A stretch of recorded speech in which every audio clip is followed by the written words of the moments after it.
We are missing almost a third of our police force. DeKalb County CEO Lorraine Cochran-Johnson says since 2019, about 300 police officers have left the department. That's the same year that county leadership hired Chief Mirtha Ramos to lead the force. In a statement released Thursday, Chief Ramos announced she was stepping down, thanking the department but offering little explanation. I will say that she has served DeKalb County well. I have worked with her. She has always been available. But beyond that, as it relates to administrative leave, I do not have any comment. Cochran-Johnson dodged questions when asked about the change in leadership, saying she expects whoever serves as DeKalb County Police Chief to be, quote, committed to the community and provide officers with proper resources and pay. By increasing the salaries of those who are on the front line, it shows our commitment to ensuring that we have a fully staffed police department. DeKalb now plans on investing about $10.5 million into police recruitment and retention without raising taxes. Cochran-Johnson says they're reallocating the budget to give all officers about a 7% pay raise, create a police foundation, and form community partnerships. Assistant Police Chief Greg Pedrick will steer the ship. I'm honored and humbled by the opportunity to serve in whatever capacity seemed fit for the men and women of our police department. Chelsea Bime for Atlanta News First.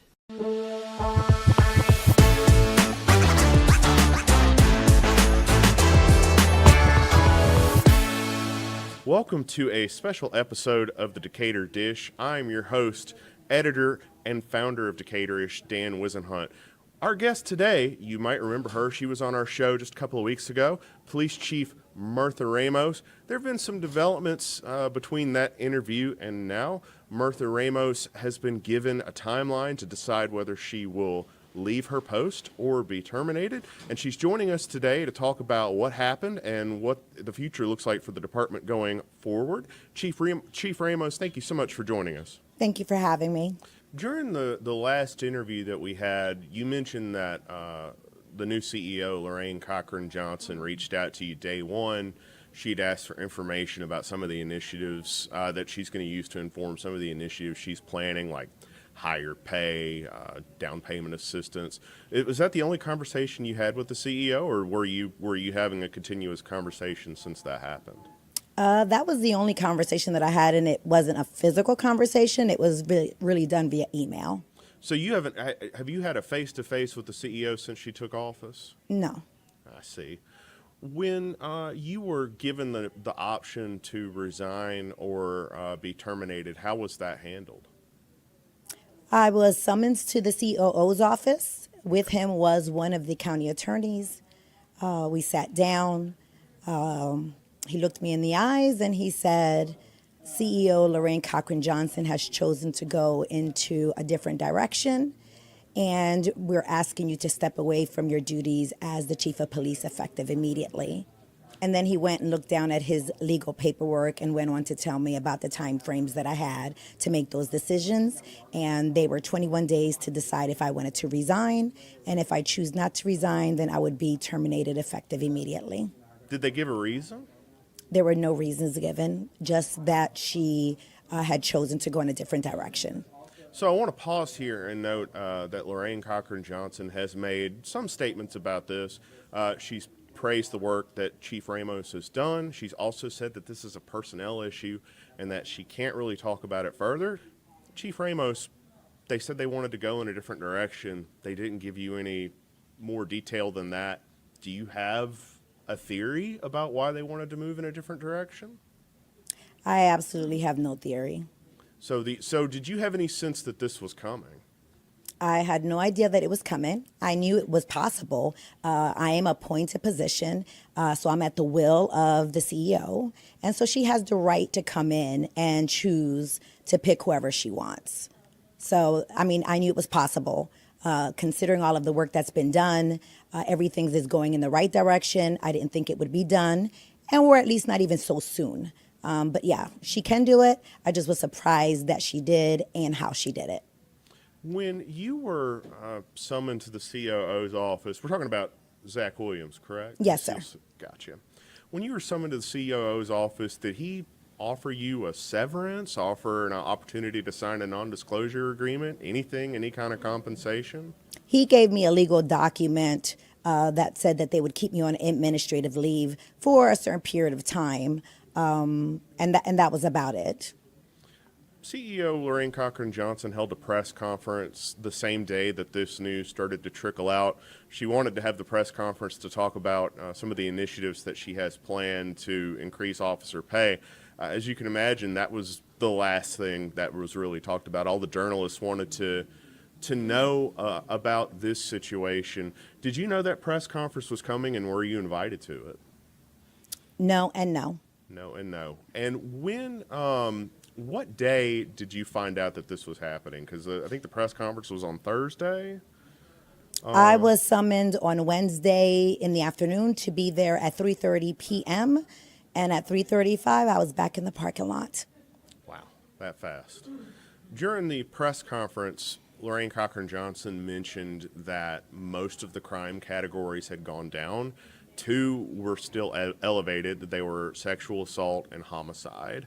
I wanted to know, when you got a new boss, when CEO Lorraine Cochran Johnson took over, did she or did any of the people working for her communicate to you that they were concerned about the homicide or sexual assault rate in DeKalb County?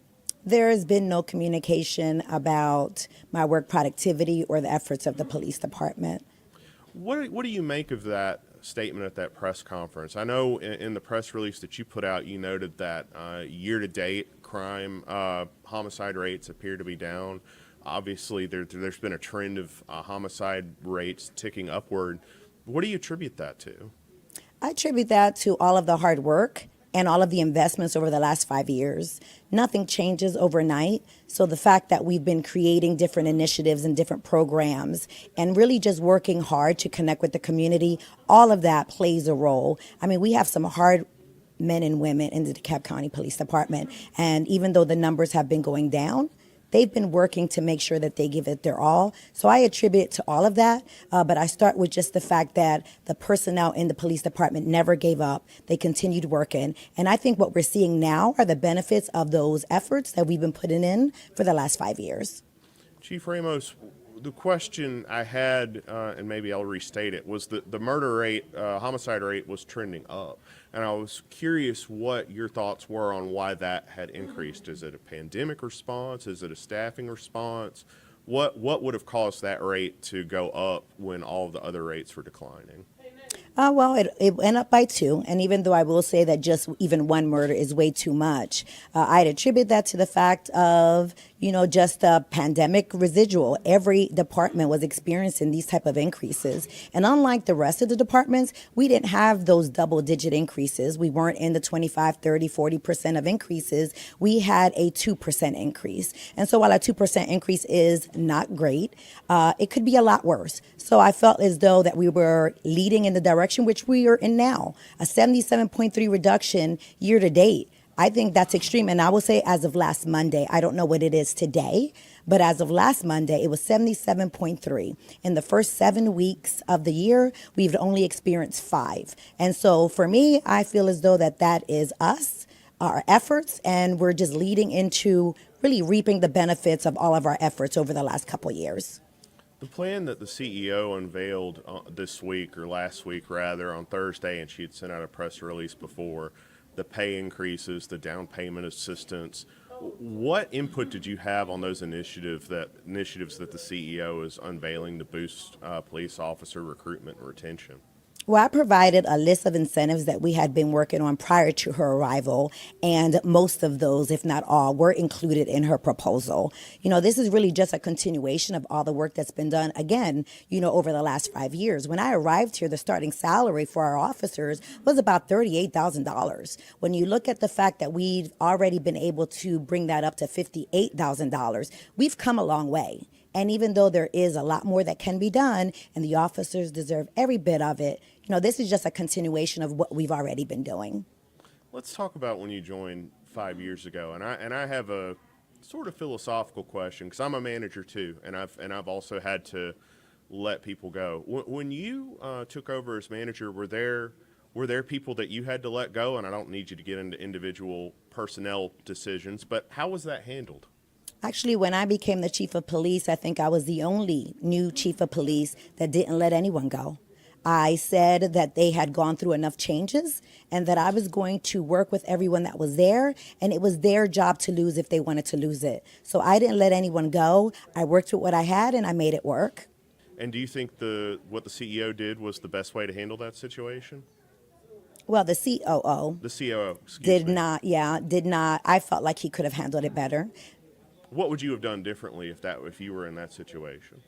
I think I would have started out with maybe just at least thank you for your service. You've done us well in the last 5 years. However, the CEO has decided to go in a different direction, and you have 21 days, and we'll work with you to see how we can kind of part ways where it's in the best interest of both of us, rather than kind of leaving me out here in a cloud, letting people speculate that I did anything wrong, that I committed a crime. Some people thought I was ill. So if it wasn't for that, I wouldn't be here today.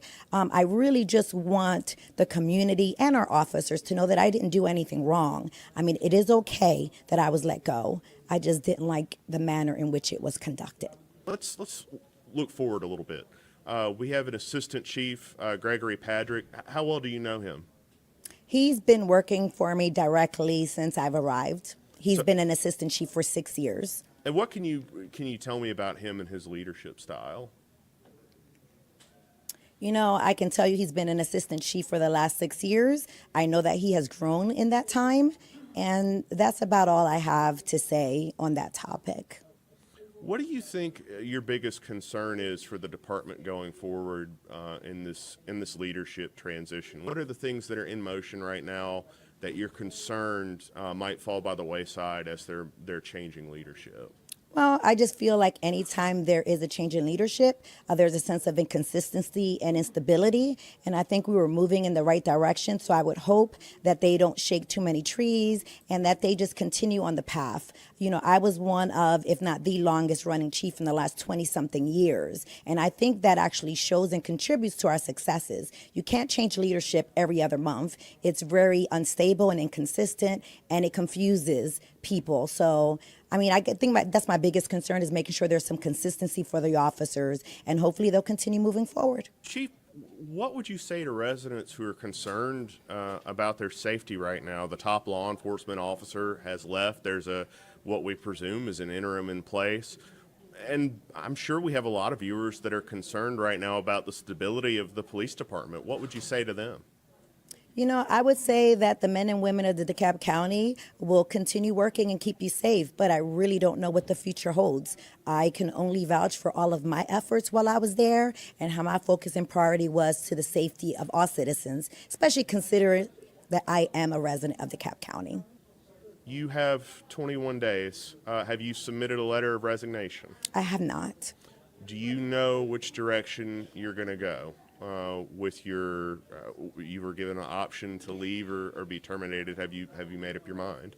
I am contemplating at this point. I'm doing something that I haven't done in the last 5 years. I'm trying to put myself first and figure out what is best for me. I understand. Going forward, obviously, one way or another, you're not going to be the police chief, but you've got quite an impressive resume. You've been in law enforcement for decades. You've led a major metropolitan police department. Do you foresee yourself staying in police work? And if so, what role would you consider taking on next? I really just don't know. I need to take a moment, take a breath. Like I said, this was so sudden. All I can say is that I would want to continue contributing in whatever capacity that allows me to serve our community. I'm very big into the community, and so I would just want a job that would allow me to continue to serve and that would appreciate someone as hardworking, as dedicated, and as loyal as myself. As we close this out, is there anything you want to say to members of your team that you worked with over the last 5 years?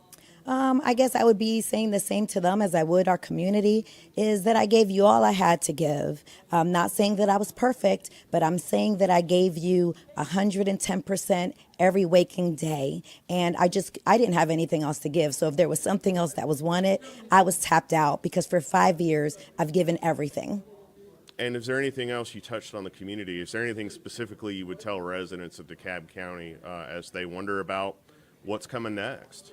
You know, I just can't predict what's coming next for them. But I will say, and I want to take a moment to thank the community and their outpouring support. I have gotten messages through LinkedIn, through Facebook, through other people that are known. And so the support to me means that I've done something, that they're going to feel the loss. But you know what? They'll persevere. They'll keep moving. I just want to say thank you. And a special thank you to CEO Michael Thurman for giving me this opportunity 5 years, someone he didn't know. He saw something in me, and that allowed me to come here and do what I've done over the last 5 years. And I hope that the department can reap some of those benefits moving forward. Well, Chief Ramos, we want to thank you first for joining us again. Secondly, for your service, not in this job, but for all the years of your service in law enforcement. And we wish you the best. We hope everything works out for you. Thank you very much. This is the Decatur Dish Show. We're right here on Atlanta News First Plus every Tuesday at 12:30 p.m. Check us out on the Atlanta News First Plus app. You can download that on your smartphone or your streaming devices. To check out all the latest news from Decaturish, visit Decaturish.com. And to get our daily email, visit locallysourcednews.com and sign up. It's completely free. With that, we will see everyone next Tuesday right here at 12:30 p.m. on ANF Plus. Have a great week, everybody.